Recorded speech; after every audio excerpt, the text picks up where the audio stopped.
அநேக சோதனைகள், இடர்கள், இக்கட்டுகள், வியாதிகள், ஆனாலும் அவருடைய சன்னிதானத்திலே நம்முடைய கால்களை நிற்க செய்த பெரிய கிருபைக்காக நான் தேவனை சோத்திரிக்கிறேன். இன்று நம்முடைய தியானத்திற்காக ஒரு சில காரியங்கள் நம்முடைய வேதாமத்தில் இருந்து நாம் வாசிக்க போகிறோம். அதை நாம் என்னவென்று தியானிக்கவோ போகிறோம். நாம் இந்த வேத வசனமாக யாத்திரையாகும் 20வது அதிகாரம் 17வது வசனத்திலே நாம் வாசித்தோம். அதுல இச்சையாதிருப்பாயாக என்ற ஒரு வார்த்தை அடிக்கடி அங்க வருவதை நாம பார்க்கிறோம். வீட்டை இச்சையாதிருப்பாராக, பெண்ணுடைய மனைவியை இச்சையாதிருப்பாயாக, வேலைக்காரனை இச்சையாதிருப்பாயாக, வேலைக்காரியை இச்சையாதிருப்பாயாக, கழுதையும் இருதயம் யாதொன்றையும் இச்சையாதிருப்பாயாக அப்படின்னு சொல்லிட்டு அங்க நாம வாசிக்கணும். இச்சையாதிருப்பாயாக அப்படின்னா என்னதான் பொருள்? இச்சையாதே என்றால் என்ன பொருள்?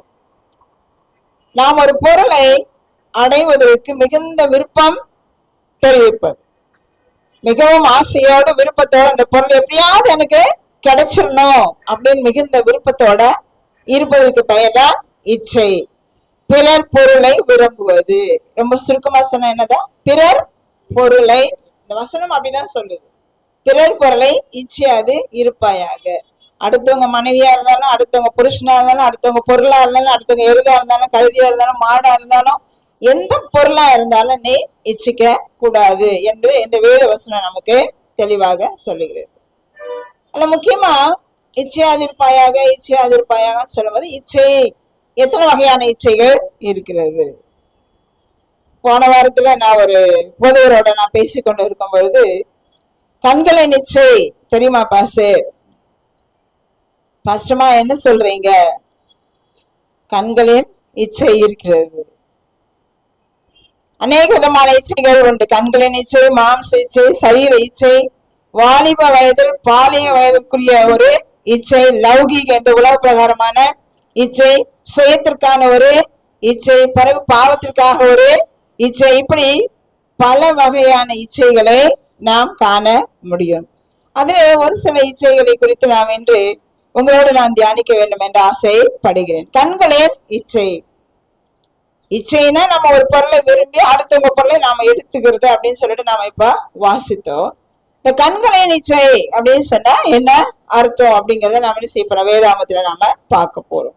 கண் எப்படி இச்சிக்கும்? மனசுதான் என்ன செய்யுது? ஆசைப்படுது.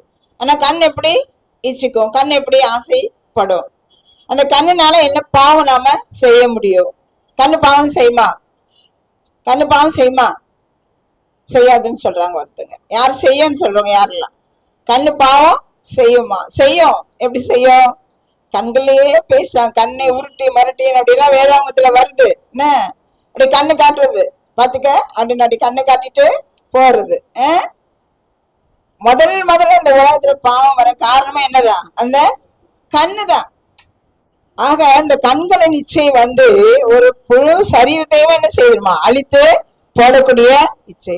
சரி, இந்த கண்களின் இச்சை பிதா உண்டாக்கினாரா அப்படின்னு பார்த்தா 1 யோவான் 2:16 நாம் எடுத்து வாசிக்கும். 1 யோவான் 2:16 கண்களின் இச்சை பிதாவினால் உண்டானவை அல்ல. கண்களின் இச்சை பிதாவினால் உண்டானவை அல்ல அப்படின்னா அப்ப இந்த கண்களின் இச்சை எப்படி வந்தது? யார் மூலமா இங்க வந்தது? கண்களின் இச்சைன்னா என்னதான்? பிற பொருளை இச்சிப்பது, எடுத்துக்கொள்வது, அது எனக்கு வேண்டும் என்று நினைப்பது, அதை பெற்றுக்கொள்வதற்கு நாட்டம் கொள்வது, அதற்காக முயற்சிகளை செய்வது, இதற்கு பெயர்தான் என்னதான்? இச்சை அப்படின்னு சொல்லி பார்த்து. இப்போ கண்களின் இச்சை அப்படின்னும் பொழுது இது பிதாவினால் உண்டானது அல்ல அப்படின்னு சொல்லி வேதம் என்ன செய்தா? அழகா சொல்லு. அப்ப பிதாவினால் உண்டானது இல்லை அப்படின்னு சொன்னா இந்த இச்சை எங்க ஆரம்பமாச்சு? அது எப்படி வந்தது?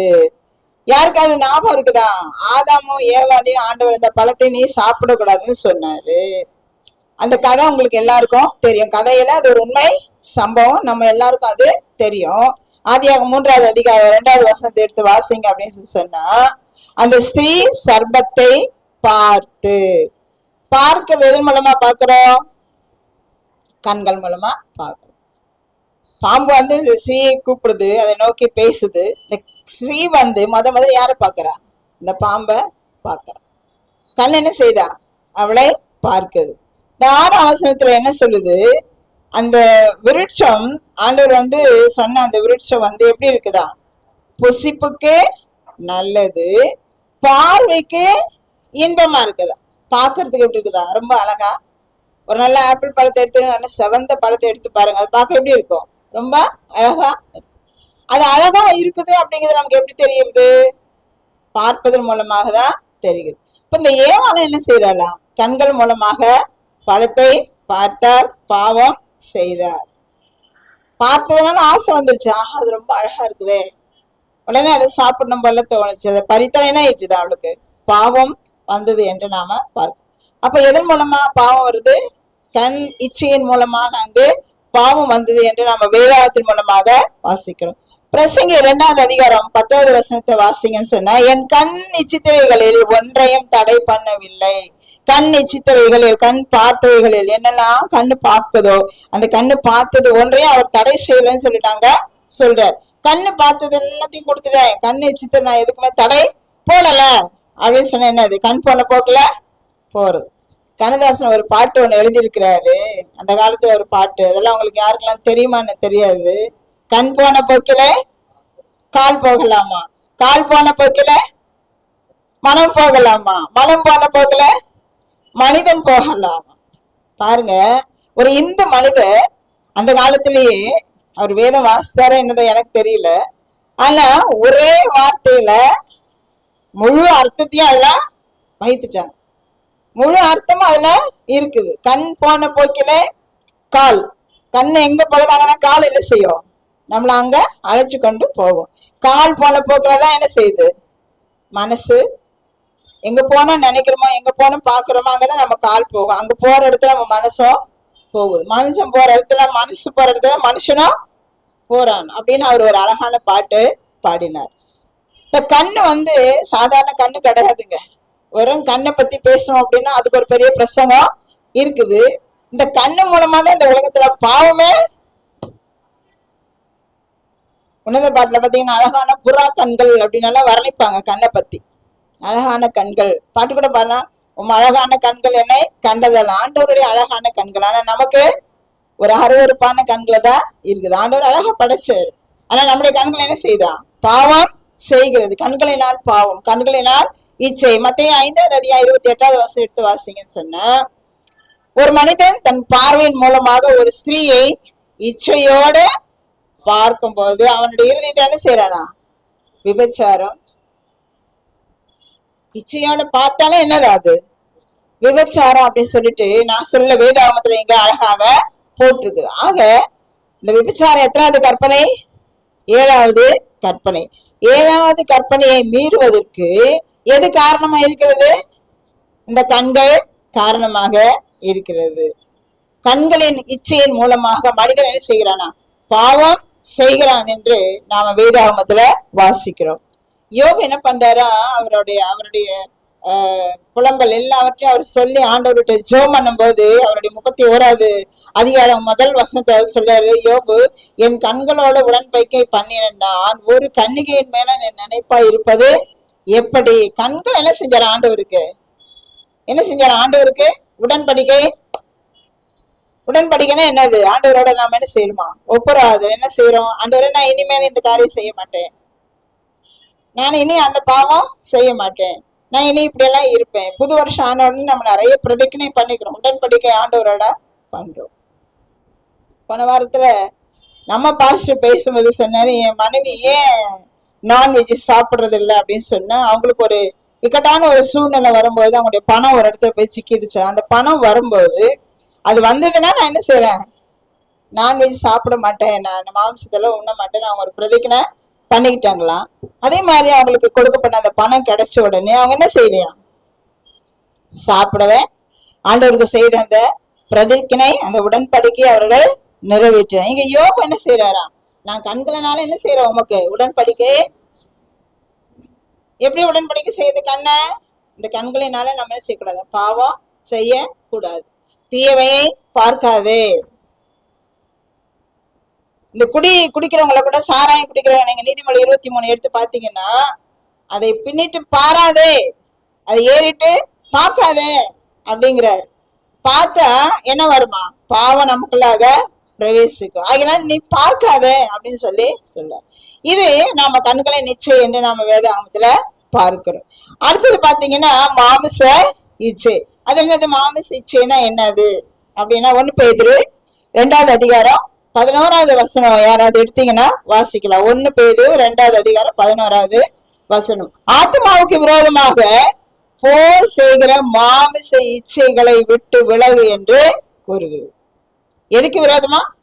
ஆத்மாவுக்கு விரோதமாக போர் செய்கிற மாமிச இச்சைகளை நாம விட்டு விலகணும் அப்படின்னு சொல்லிட்டு இங்க அந்த வசனம் தெளிவுமாக நமக்கு எதெல்லாம் நமக்கு மாம்ச இச்சை. இப்ப கண்களை நிச்சயம்னா என்னன்னு பார்த்தோம். விலங்கு சாயலா இருக்கும். அது என்ன? கண்களை நிச்சை. கண் எப்படி பாவம் செய்யும், அது எப்படி நாம தவிர்க்கிறது அப்படிங்கிறத நாம பார்த்தோம். இப்போ மாமிச இச்சை.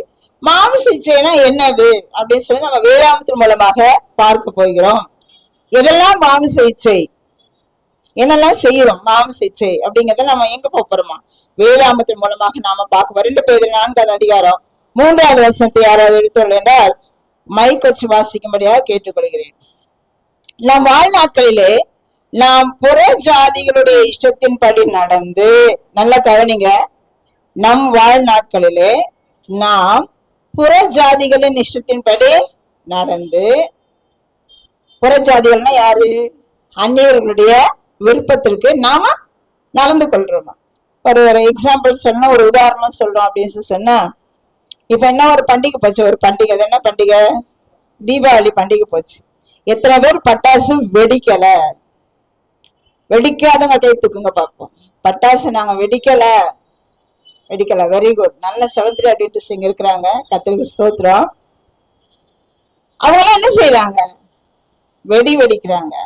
நம்ம என்ன செய்யறோம்? எங்கிட்ட சின்ன குழந்தை இருக்குது, அது பார்த்த உடனே ஆசைப்படுது, அதனால நாங்க வெடிக்கிறோம்.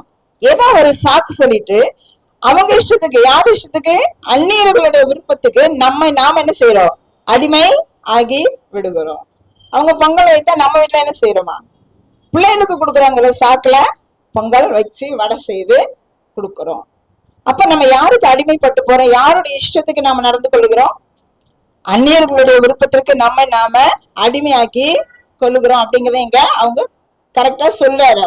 புற ஜாதிகளுடைய இஷ்டப்படி நடந்து காம விகாரத்துக்கும் துர் இச்சைகளையும் நடப்பித்து மதுபானம் பண்ணி களியாட்டு செய்து வெறி கொண்டு அருவருப்பான விக்கிரக ஆராதனை செய்வது என்ன இச்சை? மாமிச. மது குடிக்கிறது என்ன இச்சை? மாமிச இச்சை. குடிக்கிறோம், எப்படியாவது அது குடிச்சிடணும். கேட்டா நான் கஷ்டப்பட்டு வந்தேன், உடம்புலாம் வலிக்குது, நான் மறு தூக்குறேன், எனக்கு தூக்கம் வரல, அதனால ஏதோ சாக்கு சொல்ல என்ன செய்யறாங்க? சாராயம் குடிக்கிறாங்க. அது என்ன இச்சை? மாமிச இச்சை. காம விகாரம், களியாட்டு, சினிமாக்கு டிராமாக்கு போறது, ஒரே கூத்து கும்மாலம் எல்லாம் போடுறது, இதெல்லாம் என்னதான்? ஒரு மாமிசமான இச்சை.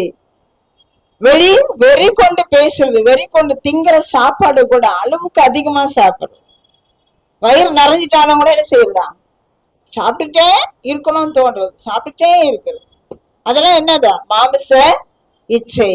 இவை எல்லாவற்றையும் நாம் என்ன செய்யணுமா? கட்டுப்படுத்த வேண்டும் என்று இங்கு வேதாகமம் நமக்கு எச்சரிக்கை செய்கிறது. கலாத்தியர் 5:17 நீங்க வாசிக்கும் பொழுது, மாம்சம் ஆவிக்கு விரோதமாகவும் ஆவி மாம்சத்துக்கு விரோதமாகவும் இச்சிக்கிறது. மாம்சம் என்னது? இந்த உடல். எதுக்கு விரோதமா வேலை செய்தா? ஆவிக்கு விரோதம். மனசுல சொல்லும், வேணாம், நீ அதை தொடாத, அங்க போகாத, அதை சாப்பிடாத சொல்லிட்டே இருக்குது. ஆனா நாம என்ன செய்யறோம்? சாதாரண ஒரு உடம்பு சரியில்லை, காய்ச்சல் வந்துச்சு, ஐஸ்கிரீம் சாப்பிடக்கூடாது, எல்லாருக்கும் தெரியும், ஒரு உதாரணமா. ஆனா நமக்கு என்ன தோணும்? ஐஸ்கிரீம் கடையை பார்த்த உடனே எப்படியாவது வகை வகையான ஐஸ்கிரீம் பேரை சொல்லி அந்த ஐஸ்கிரீம் கண்டிப்பா என்ன செய்யணும்? நானு சாப்பிட்டே ஆகணும். அப்போ அது என்னது? இது ஆவிக்கு விரோதமாக அந்த மாம்சம் செயல்படுகிறது. மாம்சம் மனதும் விருப்பமானவைகளை செய்வதுதான் மாம்ச இச்சை. இந்த மாம்சம்னா அந்த சரீரமும் மனசும் ரெண்டு ஒன்னா சேர்ந்து என்ன செய்யுமா? பாவம் செய்யுதான். மனசு நினைக்குது, சரீரம் செய்யுது. அந்த ரெண்டும் சேர்ந்து என்ன செய்யுதா? பாவம். அதுக்கு பேரு என்னதான்? மாம்ச இச்சை அப்படின்னு சொல்லிட்டீங்க, அழகா சொல்லப்பட்டு இருக்குது. கலாத்தியர் 5:24 நீங்க எடுத்து வாசிங்க அப்படின்னு சொன்னா, மாம்ச இச்சைகளை நீங்கள் சிலுவையில அறைய வேண்டும். ஞானமுழுக்கு பெறும்போது சொல்றோம், காஃபி டீ குடிக்க மாட்டோம். உங்களுடைய உடலை பாதிக்கக்கூடிய மதுபானம் சொல்றோமா? எல்லாரும் இங்க எத்தனை பேர் ஞானஸ்தானம் எடுத்தீங்க? என்னெல்லாம் கேட்டாங்க? உங்களை புறம்பாக அலங்கரிப்பவங்களுக்கு வேண்டாம்.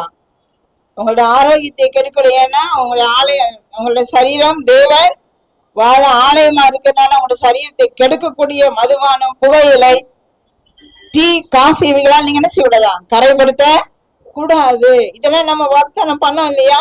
ஆனா நம்ம என்ன செய்யலாம்? அதை தொடர்ந்து செய்துட்டே இவைகளை நாம என்ன செய்யணுமா? சிலுவையில ஆணி அடித்து அறையணும். இந்த குணங்களெல்லாம் என்ன செய்யணுமா? சிலுவையில நம்ம எங்க குணங்களை அறையிறோம்? இயேசுவை தானே சிலுவையில அரைஞ்சுக்கிட்டே இருக்கிறோம். நாம என்ன தவறு செய்தாலும் அதன் மூலமாக பாதிக்கப்படக்கூடியவர் யாருதான்? இயேசுவர். அவர் மீண்டும் மீண்டும் மீண்டும் சிலுவையில நாம செஞ்சுட்டு இருக்கிறோம். அரைஞ்சு கொண்டே நம்ம செய்யற ஒவ்வொரு தப்புனாலையும் ஒவ்வொரு ஆணி அவருடைய உள்ளத்திலையும் அவருடைய கரங்களிலும் கால்களிலும் தலையிலையும் ஒவ்வொரு ஆணியா என்ன செய்தான்?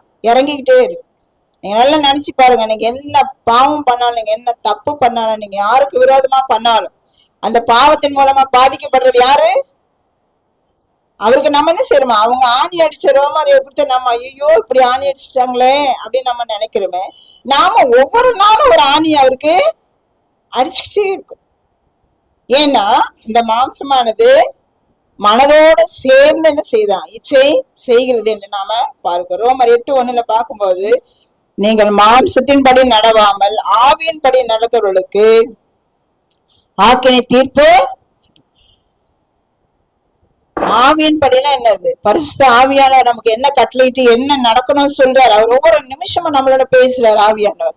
அந்த ஆவியானவர் என்னென்ன காரியங்களை நீங்க செய்யணும் நமக்கு உணர்த்துறாரோ அதுக்கு கீழ்ப்படிந்து நம்ம நடக்கும் பொழுது நமக்கு என்ன கிடையாதா? ஆக்கினை தீர்ப்பு இல்லை என்று வேதாகமம் எச்சரிக்கை செய்கிறது. இப்ப நம்ம 2 இச்சையை பத்தி பார்த்தோம். என்னென்ன இச்சையை பார்த்தோம்?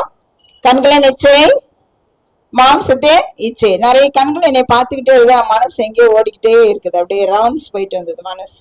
காதுல கேட்கிறாங்க, மனசு இங்க இல்ல. இப்படி இல்லாதபடி உங்களுடைய மாம்சமும் உங்களுடைய மனதும் எங்க இருக்கணுமா? இங்கதான் இருக்கணும். 3வது சரீர இச்சை. சரீர இச்சைன்னா நம்ம என்னன்னு பார்க்க போறோம். ரோமர் 6:12. ரோமர் 6:12. நீங்கள் சரீர இச்சைகளின் படி பாவத்திற்கு கீழ்ப்படியத்தக்கதாக சாவுக்கு ஏதுவான உங்கள் சரீரத்தில் பாவம் ஆளாது இருப்பதாக. பாவத்திற்கு கீழ்ப்படியவே கூடாது. ஆண்டவருக்கு மட்டும்தான் நாம கீழ்ப்படியணும். பாவத்திற்கு நாம தலைவணங்கி நிற்கவே கூடாது என்று வேதாகமம் நமக்கு எச்சரிக்கை செய்கிறது. இங்க இன்னொரு ஒரு பரிதாபமான ஒரு வசனம் அங்க வருது. 1 கொரிந்தியர் 9வது அதிகாரம் 7வது வசனத்துல, மற்றவர்களுக்கு பிரசங்கம் பண்ணுகிற நான் தானே ஆகாதவனாய் போகாதபடிக்கு. மற்றவர்களுக்கு பிரசங்கம் பண்ணுகிற நான் தானே ஆகாதவனாய் போகாதபடிக்கு. அப்ப நம்ம என்ன நினைக்கிறோம்? இது மத்தவங்களை பிரசங்கம் யார் பண்றாங்க? போதகர்கள் தானே பண்றாங்க, பாஸ்டர்கள் தானே பண்றாங்க, இது அவங்களுக்கு தான் அந்த வசனம், இது நமக்கு இல்ல அப்படின்னு நம்ம நினைக்கிறோம். ஆனா யாரெல்லாம் ஆண்டவரை பத்தி நீங்க மத்தவங்ககிட்ட சொல்றீங்களோ நீங்களாம் யாருதான்? மத்தவங்களுக்கு பிரசங்கம் பண்ணக்கூடியவர்கள் தான். அப்போ நாம ஆகாத போகாதபடிக்கு நாம என்ன செய்யணுமா? நம்முடைய சரீரத்தை ஒடுக்கி என்னென்ன காரியங்கள் நம்ம செய்யக்கூடாதுன்னு மத்தவங்களுக்கு பிரசங்கம் பண்றோமோ அந்த காரியத்தை முதலாவது யார் செய்யக்கூடாதா? நாம செய்யாம இருக்கணும். அப்பதான் நாம சொல்ற அந்த வார்த்தைக்கு என்ன உண்டு? உயிர் உண்டு. நான் ஒரு குடிக்காரனா இருக்கிறேன். குடிக்கிறவங்கள போய் பார்த்து ஏயா குடிக்கிறேனே, இப்படியெல்லாம் டெய்லி குடிச்சு நான் உடம்பு கெட்டுறேன்யா அப்படின்னு நான் சொல்றேன்னு வச்சுக்கோங்க. உடனே அவன் என்ன சொல்லுவாரு? சரி சரி நீங்க சொல்ல சரிதான், நான் இனிமே குடிக்க மாட்டேன்னு சொல்லுவாரா? என்ன சொல்லுவாரு? முதல்ல நீ குடிக்காத இருயா, நீ குடிச்சிட்டு நீ எனக்கு குடிக்காதன்னு சொல்லி. இதேதான், வெரி சிம்பிள் லாஜிக். நம்ம யாருக்கு என்ன பிரசங்கம் பண்றோமோ அந்த பிரசங்கத்துக்கு ஏத்த மாதிரி நாம நடந்து கொள்ள வேண்டும். அப்படின்னாதான் நாம போதிக்கிற அந்த வசனத்துக்கு என்ன இருக்குமா? உயிர் இருக்கும். மற்றவருடைய உள்ளத்துல அந்த வசனங்கள் கிரியை செய்யும். ஊருக்கு தாண்டி உபதேசம் உனக்கு எனக்கு இல்லைன்னு சொன்னா நாம எங்கதான் போனோம்? சாத்தாங்கிட்டதான் போய் நிக்க. பரலோகத்துக்கு நிச்சயமா போகவே முடியாது. இந்த வீட்டு கூரையை கூட நம்மளால செய்ய முடியாதா? தாண்டி போக முடியாது. ஆக தேவனுக்கென்று நம்முடைய சரீரத்தை ஒடுக்கி அவருக்கு ஒப்பு கொடுத்து, சரீர இச்சை நிறைய இருக்குது, சரீர இச்சைன்னு சொல்ல போனா. ஆனா உங்களோட நேரத்தை நானு கடக்க விரும்பல. நிறைய காலம் நம்ம பேசுறதுனால நேரம் ஆயிட்டுதுன்னா நான் சுருக்கமாக அந்த காரியத்தை உங்களுக்கு சொல்லி முடிக்க ஆசைப்படுகிறேன். பாலியத்திற்குரிய இச்சை. பாலியர்கள்னா என்ன அர்த்தம்னா வாலிப பிள்ளைகள். இந்த வாலிப பிள்ளைகளுக்கு என்ன மாதிரி ஒரு இச்சை வருதுன்னா 2 தீமோத்தேயு 2வது அதிகாரம் 22வது வசனத்தை எடுத்து வாசிங்க.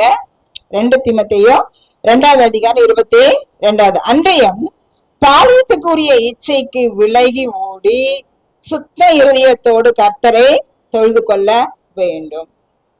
பாலியத்துக்குரிய இச்சைக்கு விலகி ஓடி சுத்த இருதயத்தோடு தேவனை தொழுது கொள்ள வேண்டும்.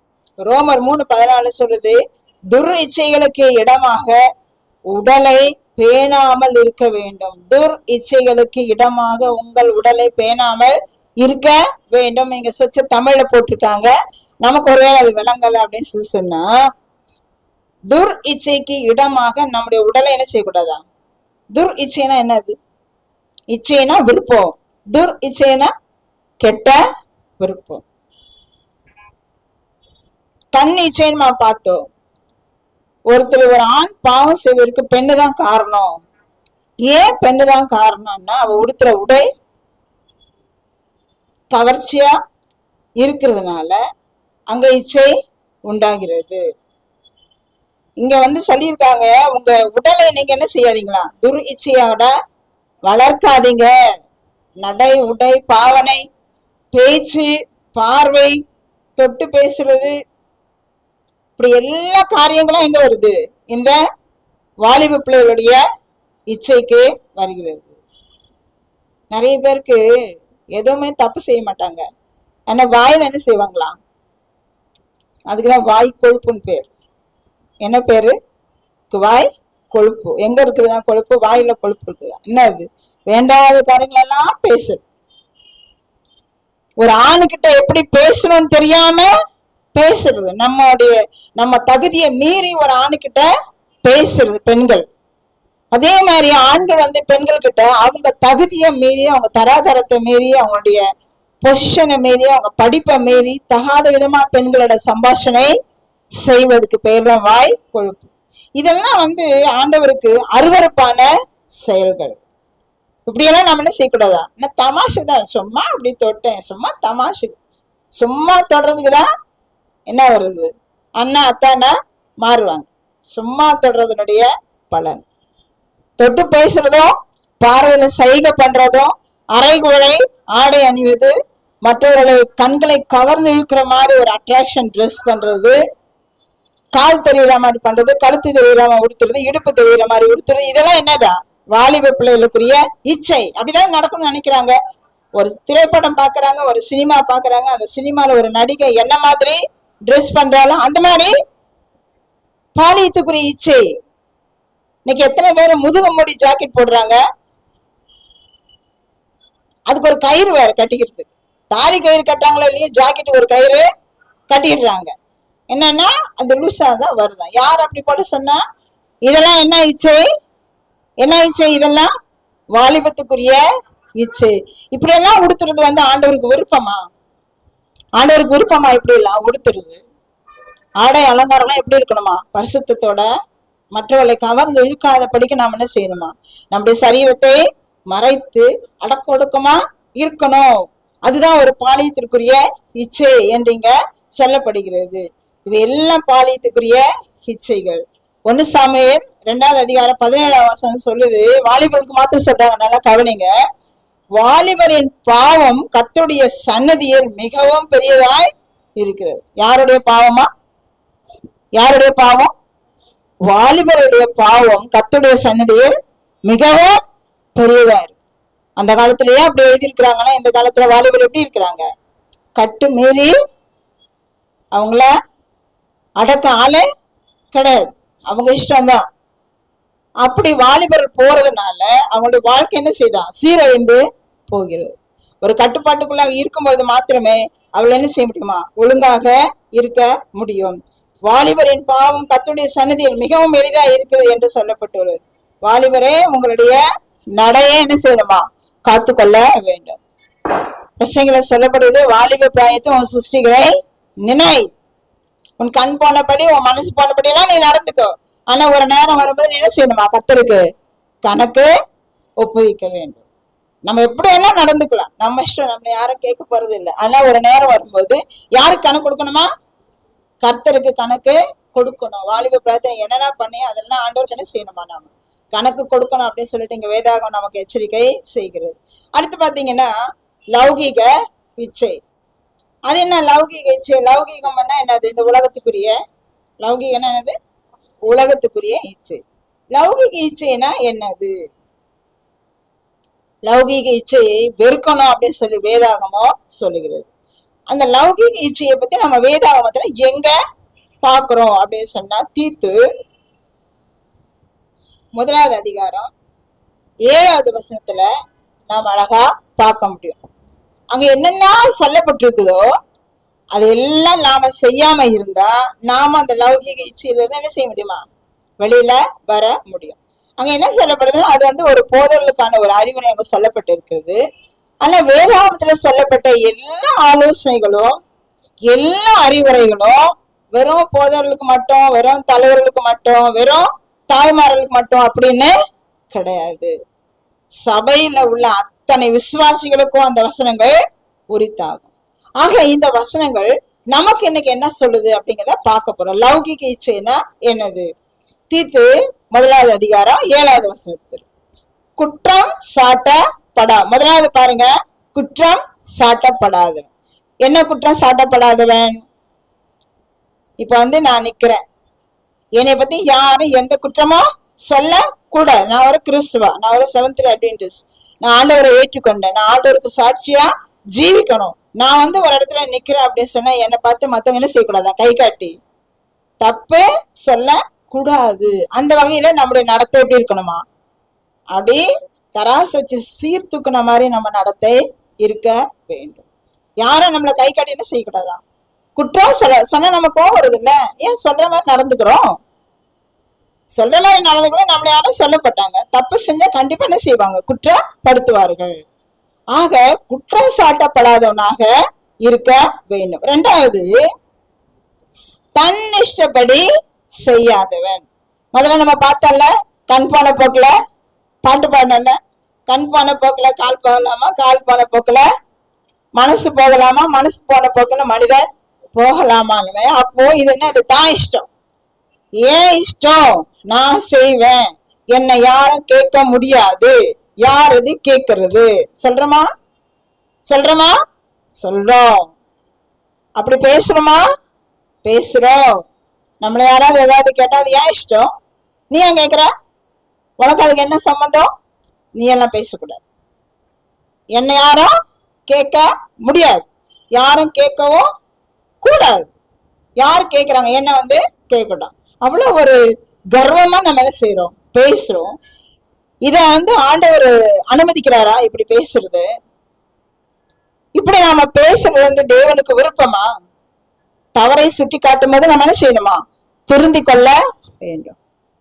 தப்பு செய்தவன் திருந்த வேண்டுமா, தவறு செய்தவன் மன்னிக்க வேண்டும். அப்போ தப்பு செய்யும் பொழுது நமக்கு சுட்டி காட்டும் போது அந்த தவறையில இருந்து நம்ம என்ன செய்யணுமா, வெளியில வரணும். நம்ம இஷ்ட பிரகாரம் நாம நடந்து கொள்ள கூடாது. முற்கோபம் இல்லாதவன்.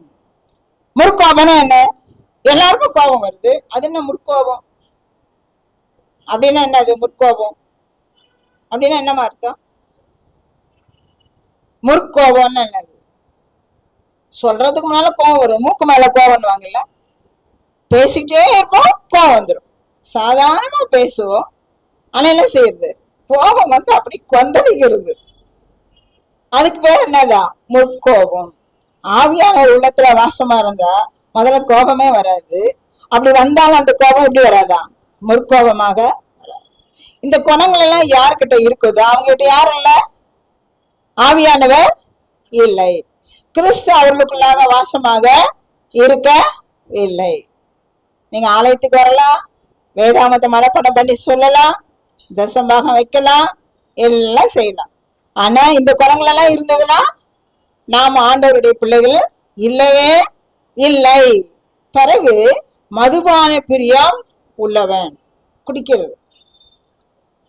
நிறைய பேரு நல்ல வேஷம் வெளியில போடுவாங்க, நல்ல வேஷம் வெளியில போடுவாங்க. ஆனா உள்ள தெரியாம என்ன செய்யுது, இப்ப யாருக்கும் தெரியாம சத்தம் பண்ணாம ராத்திரி குடிச்சிட்டு வந்து கம்முன்னு படுத்துக்கிறது. மதுபான பிரியம், அதை விட மனசு.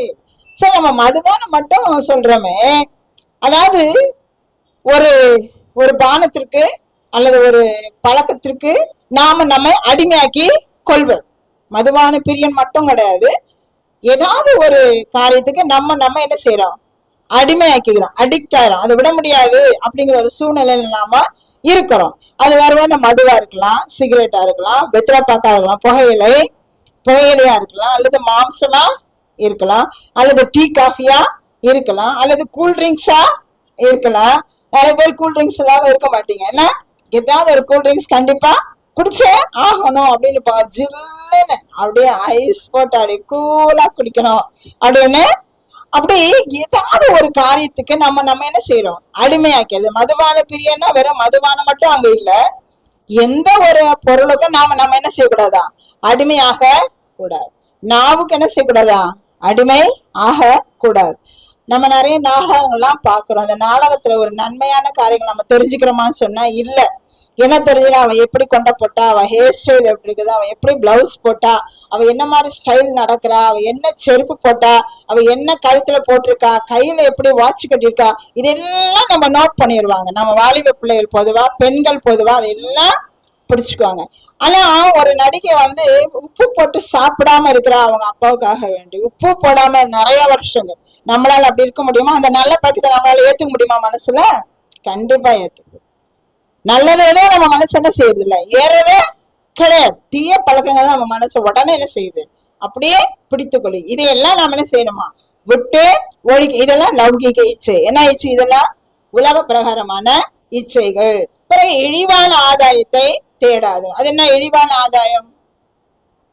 யார் சொல்லுவீங்க? இழிவான ஆதாயம் என்னது? லஞ்சம் வாங்குறது. சீட்டு பிடிக்கிறேன், நான் சீட்டு எடுத்து கொடுத்தேன்னா எனக்கு எவ்வளவு தரணும் கமிஷன்? எவ்வளவு தரணும்? எத்தனை பர்சன்ட்மா? 1% கமிஷன் கொடுக்குறாங்க இல்ல, அதுக்கு பேர் என்ன ஆதாயம்? என்ன ஆதாயம்? இழிவான ஆதாயம். ஒருத்தர் வேலையில சேர்த்து விடுறோம், வேலை சேர்த்து விடும்போது அங்க என்ன செய்யறோம், லஞ்சம். அந்த ஆதாயத்துக்கு பேர் என்னது? இழிவான ஆதாயம். இப்படி உங்க பாஷையில உங்களுக்கு விளங்குற மாதிரி சொல்லணும்னு சொன்னா, இந்த மாதிரி நம்ம ஒரு காரியம் செய்யறதுக்கு ஒருத்தர் பணம் கேட்டு நம்ம வாங்குறோம் பாத்தீங்களா, அது ஒரு கௌரவ பிச்சை. அப்படி ஒரு இழிவான ஆதாயத்தை யாரும் என்ன செய்யக்கூடாதா, இச்சிக்க கூடாது. அது உலக பிரகாரமான ஒரு இச்சை. இழிவான ஆதாயம் நாம தேட கூடாது. இந்த பொருளை இங்க வாங்கி அங்க வித்து இங்க போட்டு மாத்தி என்ன செய்யறோம், லாபம் நிறைய வச்சு வியாபாரம் பண்றது, அது ஒரு இழிவான ஆதாயம். இப்படிப்பட்ட ஆதாயம் நம்ம தேடாமல் இருக்க வேண்டும் என்று இந்த செய்கையெல்லாம் என்ன செய்கையா, லௌகிக இச்சை, உலக பிரகாரமான இச்சைகள். இவை எல்லாவற்றையும் நம்ம என்ன செய்யணுமா, விட்டு ஒழிக்கணும். ஆண்டவர் சொல்றாரு, யாத்திராகமம் 20வது அதிகாரம் 17ஆம் வசனம் தான் நம்ம முதல்ல வாசித்தோம். அது நம்ம ஒவ்வொரு வழிநாளிலும் நம்ம மூப்பர் அதை வாசிக்க வைக்கிறாரு. 10 கற்பனை. 10 கற்பனையில கடைசி கற்பனை என்ன? வேதம் பார்க்காம சொல்லுங்க பார்க்கலாம். டக்குன்னு யாரும் வேதம் பார்க்க கூடாது. சுதா பார்த்துட்டு யாதுன்ற என்னன்னா கதை. நான் பார்க்காம சொல்லணும்னு சொன்னேன். டக்குன்னு திருப்பி வேதத்தை பார்த்துட்டு யாதுன்ற இச்சை அது இருப்பாயாங்கன்னா அதுவே தப்புதான். கடைசி ஒரு கட்டளை என்ன கட்டளை? அது பிறர் பொருளை இச்சையாது இருப்பாயாக. அங்க என்னெல்லாம் சொல்லப்படுது பாருங்க. வீட்டை இச்சிக்க கூடாதா, மத்தவங்க வீட்டுக்கு மேல ஆசைப்பட்டு என்ன செய்யணுமா, அது ரொம்ப அழகா இருக்குது, அந்த வீடு ரொம்ப சீப்பா வருது, பரவாயில்ல புடி இன்னொரு 10 லட்சம் கூட பரவாயில்ல, அது வாங்கிரு ஒரு ஆசை. அடுத்த 4 லட்சம் பேசினா இவன் 5 லட்சம் பேசா அந்த வீடு எப்படியாவது என்ன செய்யணும், வாங்கிடணும்னு சொல்லி நம்ம ஆசைப்படுறோம். அது ஒரு இச்சை. பிறனுடைய மனைவியை இச்சை இச்சையாதன்னு போட்டு பிறருடைய மனைவியை, உனக்கு திருமணம் ஆகி உனக்கு மனைவி இருக்கும் எல்லாம் இருக்கும், ஆனா அடுத்தவன் பொண்டாட்டி பார்த்தால செய்யறது, ஆசைப்படுறது, அது சரிதானா? சரியா? அதே மாதிரி பெண்கள் கூட தனக்கு நல்ல புருஷன் வாச்சிருந்தாலும் அவனை விட்டு என்ன செய்யலாம் அடுத்தவனோட, ஏன்னா அவன்கிட்ட போனா நிறைய காசு பணம் கிடைக்கும், பணத்துக்காக ஆசைப்பட்டெல்லாம் செய்யறதா, அடுத்தவனை எப்படியாவது வலையில வச்சு சிக்கி அடுத்தவங்க பொருளுக்கு நாம ஆசைப்படக்கூடாது. அடுத்த வீட்டு வேலைக்காரன் யார் வீட்டுல வேலை செய்ய ரொம்ப நல்லா வேலை செய்யறான்டா, கூப்பிடுறான், அவனுக்கு நம்ம 2 சம்பளம் கொடுக்கலாம், அவன் நம்ம கிட்ட வேலைக்கு வச்சுக்கலாம், உடனே அவன் என்ன செய்யறோம், நம்மகிட்ட கூப்பிடணும்னு யோசிக்கிறோம். வேலைக்காரி அடுத்த வீட்டுல வேலை செய்யறவங்க நல்லா வேலை செய்யறா, அந்த பொம்பளை எப்படியாவது நம்ம வீட்டுக்கு வேலைக்கு எடுத்துக்கலாம்னு சொல்லி நம்ம ஆசைப்படுவது. எருது கழுத எல்லாம் வயல்னா என்னது, வில்லேஜ்ல எல்லாம் கிராமங்கள் எல்லாம் வயல் என்ன செய்யறாங்க, கொஞ்சம் கொஞ்சம் கூட இடம் விட மாட்டாங்க, இது ஏன் வயல், இதுல இருந்து இது வரைக்கும் எனக்கு விட்டுறணும். அண்ணன் தம்பிங்க எல்லாம் எதுக்கு சண்டை போட்டுக்கிறாங்க, அதுக்காக தான் சண்டை போட்டு கொலைய நடக்கு. ஆகனால சொல்ற ஆண்டவரே, நீ என்ன செய்யாத, இச்சியாது, வீடுகளை இச்சிக்காது, எடுத்துக்கொண்டு புருஷனையும் அவன் வீட்டையும் மனுஷனுடைய சுதந்திரத்தை இச்சியாது. மீகா 2:2 வாசிங்க. புருஷனுடைய ஒரு சுதந்திரத்தை கூட நான் என்ன செய்யக்கூடாதா, இச்சிக்க கூடாது. யாரா சுதந்திரமா இருந்தா அவங்கள நம்ம அடிமையாக்கணும், நம்ம சொல் பேச்சுக்கு அவங்க கீழ்ப்படியணும், என் கையில இருக்கணும் அப்படின்னு நம்ம நினைக்கிறோம் இல்லையா? ஒரு வேளை மனைவி புருஷனை நினைக்கலாம், புருஷன் மனைவிய நினைக்கலாம், ஒரு அடிமை மாதிரி நடத்தி தான் கையில தான் வச்சுக்கணும் அப்படின்னு நினைக்குது, அதுவும் என்னதான் தப்பு, அது கூட லௌகிக இச்சையில தான் வருக. ஆக இப்படியெல்லாம் நம்ம என்ன செய்யக்கூடாதா, செய்யக்கூடாது அப்படின்னு சொல்லிட்டு இங்க அழகா வேத வசனம் சொல்லு. இதெல்லாம் எதுக்கு செய்யறோம், ஏன் செய்யறோம்? எல்லாம் பணம் துட்டு காசு மணி இதெல்லாம் நமக்கு தேவை. ஆகையனால இதெல்லாம் என்ன செய்யறோம், வசனம் சொல்லுது 1 தீமோத்தேயு 6:10 பாருங்க. பண ஆசையே எல்லா தீமைக்கும் வேறாய் இருக்கிறது. ஏன் இதெல்லாம் செய்யறோம், இந்த மாதிரி இப்ப நான் சொன்ன இத்தனை காரியங்களும் நம்ம ஏன் செய்யறோம்னா ஒரே ஒரு நோக்கம். அது என்ன நோக்கம், பணம். எப்படியாவது நான் பணம் சம்பாதிச்சிடணும், என் கையில பணம் இருக்கணும், நான் பெரிய பணக்காரரா இருக்கணும் அப்படின்னு அந்த பண ஆசையினாலதான் எல்லா தீமையும் சில வேத அதான் பண ஆசையே எல்லா தீமைக்கும் வேற இருக்கிறது என்று இங்க சொல்லுது. இன்னொரு வசனம் பாருங்க, ரொம்ப அற்புதமான ஒரு வசனம். எனக்கு அந்த வசனம் வாசிக்கும் போது சாமியார் அடிக்கடி சொல்றாரு, எனக்கு ரொம்ப ஆச்சரியமா இருக்குதுன்னு நான் நினைப்பேன். இந்த வசனம் படிக்கிற அவருக்கு என்ன பெரிய ஆச்சரியம் அப்படின்னு சொல்லி நான் நினைப்பேன். அது உண்மையாவே இன்னைக்கு நான் அதை உணர்ந்து பார்த்தேன். இந்த வசனம் பாருங்க, மார்க்கு 4வது அதிகாரம் 18வது வசனத்தை எடுத்து வாசிக்கும் போது பாருங்க, வசனத்தை கேட்டோம், வசனத்தை நம்ம எல்லாம் கேட்டோம், மற்றவைகளை பற்றிய இச்சை அப்படின்னா உலக பிரகாரமான, இப்ப நான் சொன்னேன் இல்லையா, இந்த இச்சையெல்லாம் உள்ள போச்சுது அப்படின்னு சொன்னா அது என்ன செய்யுமா, வசனத்தை நொறுக்கி போடும். அந்த வசனத்தை எடுத்துங்க, தயவு செய்து மைக்ல வாசிங்க, சத்தமா வாசிங்க. வசனத்தை கேட்டோம் 4:18 ஆன் பண்ணு அந்த மைக்கு வாசிங்க. வசனத்தை கேட்டோம் உலக கவலைகளும் ஐஸ்வர்யத்தின் மயக்கமும் மற்றவர்களை பற்றி உண்டாகிற பற்றிய இச்சை உள் பிரவேசித்து வசனத்தை நெருக்கி போட அது வந்து ஒரு கேன்சர் மாதிரி. என்னது, ஒரு கேன்சர் மாதிரி. இந்த வியாதி என்னன்னா, அந்த இச்சை அப்படிங்கறது வந்து ஒரு கேன்சர் மாதிரி. எப்படி அது உள்ள போச்சுது அப்படின்னு சொன்னா எல்லா செல்ஸையும் என்ன செய்யுமா, அரிச்சு போடும்.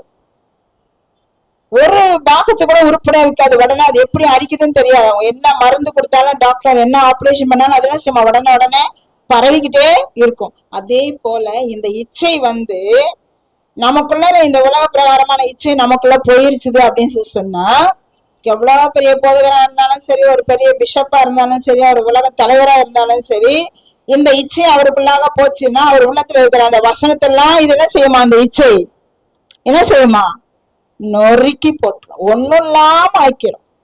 ஐயோ இவரா இப்படி செஞ்சாரு அப்படி நம்ம ஆச்சரியப்படுற அளவுக்கு எல்லா சத்தியம் தெரியும். ஆனாலும் இந்த இச்சை என்ன செய்யணும், உள்ள போய் அந்த வசனத்தை எல்லாம் என்ன செய்யுமா? நொறுக்கி போடும். ஆக நமக்குள்ள இச்சை வராதபடிக்கு நாம என்ன செய்யணுமா? இந்த இச்சைக்கு விலகி ஓடுன்றார் ஆண்டவர்.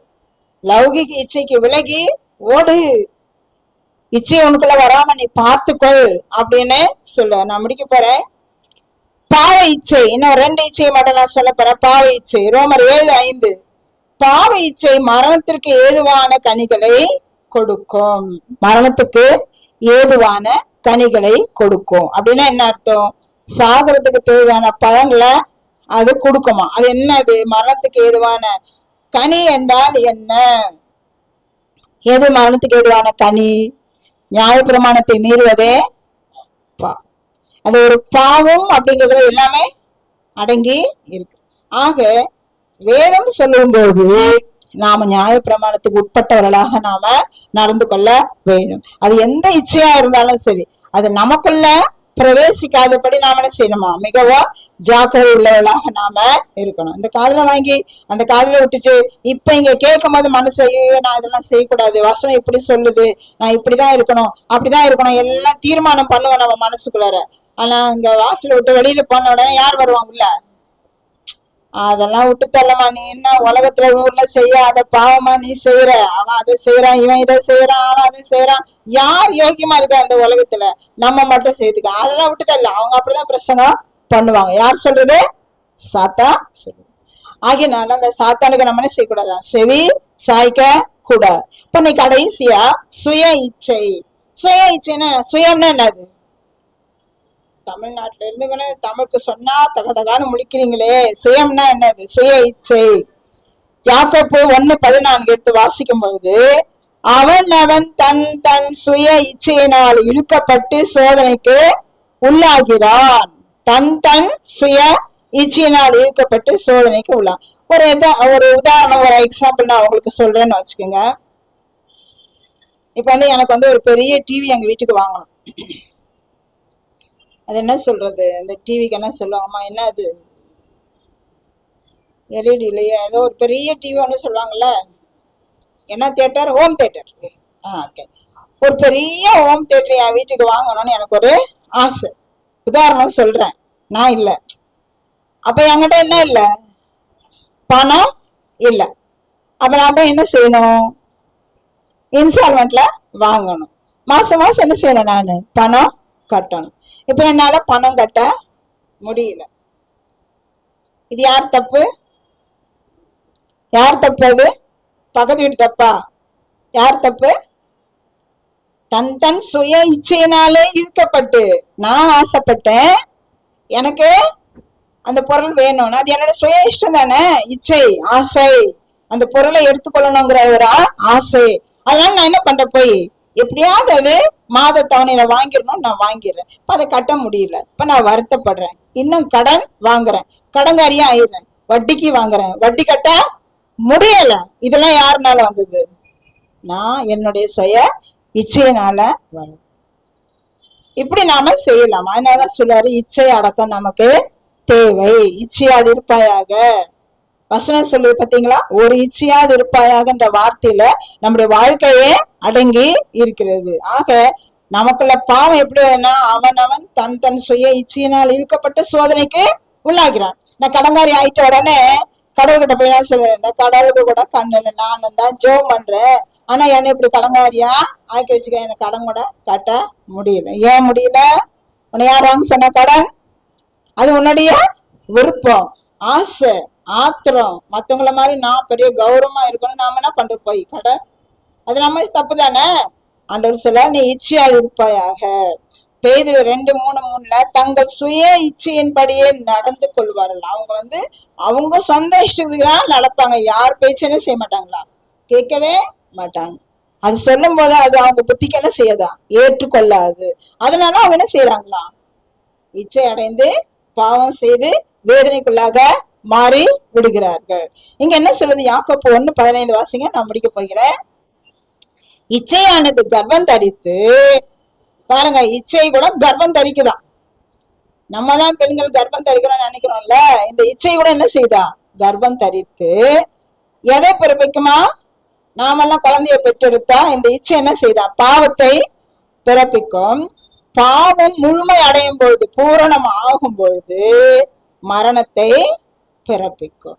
ஆக நாம் என்ன செய்யக்கூடாதா? இச்சையாமல் இருக்க வேண்டும். 2 பேதுரு 1:4, இச்சையினால் உண்டாகும் கேட்டுக்கு தப்பி நீங்கள் நடக்க வேண்டும். 2 தீமோத்தேயு 4:3, சுய இச்சை கேட்ட போதவர்கள் தங்களுக்கு தெல்லாக சேர்த்து கொண்டு சுய இச்சையின்படி நடந்து கொள்ளுகிறார்கள். அவங்கவுங்க இஷ்டத்துக்காக சில போதவர்கள் இருக்கிறாங்க. அவங்கவுங்க இஷ்டத்துக்கு அவங்களுக்கு ஏற்ற ஒரு சிலரை அவர்களோட சேர்த்து கொண்டு அவங்க ஆடுற ஆட்டம், அவங்க பாடுற பாட்டு எல்லாம் அவங்க இஷ்டம் போல செய்யறாங்க. ஒரு ஒழுங்குமுறை இல்லாம நடந்து கொள்கிறார். அப்படி செய்யக்கூடாது என்றீங்க. அவர்கள் இச்சது போல நாமும் பொல்லாங்கான இச்சையாத படிக்க நடந்து கொள்ள வேண்டும். 1 கொரிந்தியர் 10:6 சொல்லுது, அவர்கள் இச்சது போல நாமும் பொல்லாங்கன்னா யாரு? சாத்தானை இச்சையாத படிக்கு நடந்து கொள்ள வேண்டும். இது எல்லாம் நீங்க கேட்ட பொழுது நீங்க என்ன செய்யணும் அப்படின்னு சொன்னா, இங்க தீத்து 2:15, இதை மட்டும் தயவு செய்து நீங்க வாசிங்க. 2:15,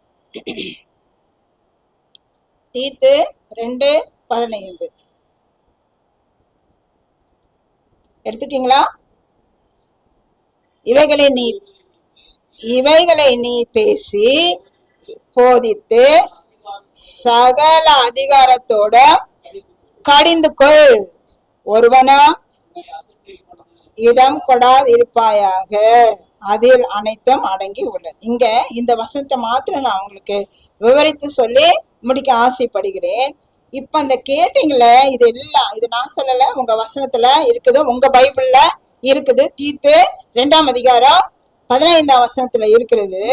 இவைகளை நீ பேசி, எவைகளை பேசி? இப்ப நீங்க என்னெல்லாம் கேட்டீங்களோ இவைகளை நீங்க பேசி போதித்துனா என்னது? மற்றவங்களுக்கும் நீங்க சொல்லி சகல அதிகாரத்தோடும், எதோட கூட?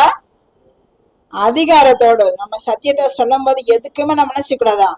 பயப்படவே கூடாது. வேதம் இப்படி சொல்லுது அப்படின்னு சகல அதிகாரத்தோடும் கடிந்து கொள் அப்படின்னா என்ன? கண்டித்து உணர்த்து. கண்டித்து நீ செய்யறது தப்பு, இது செய்யக்கூடாது. அது யாரானாலும் இருக்கட்டும், ஆனா வேதம் சொல்லுது நீ செய்யறது தப்பு, இந்த தப்பு நீ செய்யாத அப்படின்னு நம்ம என்ன செய்யணுமா? கண்டித்து உணர்த்த வேண்டும். ஒருவனும் நீ கண்டித்தோன. இது எல்லாருக்கும் ரொம்ப இஷ்டம். என்னது? மத்தவனை குற்றப்படுத்தி மத்தவனுக்கு புத்தி சொல்லி அவங்களுக்கு அறிவெல்லாம் சொல்லி நான் பெரிய யோகியம் அப்படின்னு சொல்லிக்கிறதுல எல்லாருக்கும் ரொம்ப விருப்பம் அதிகம். ஆனா அதுக்கு கீழே ஒரு வசனம் வருது பாருங்க, வாசிங்க சத்தமா. ஒருவனும்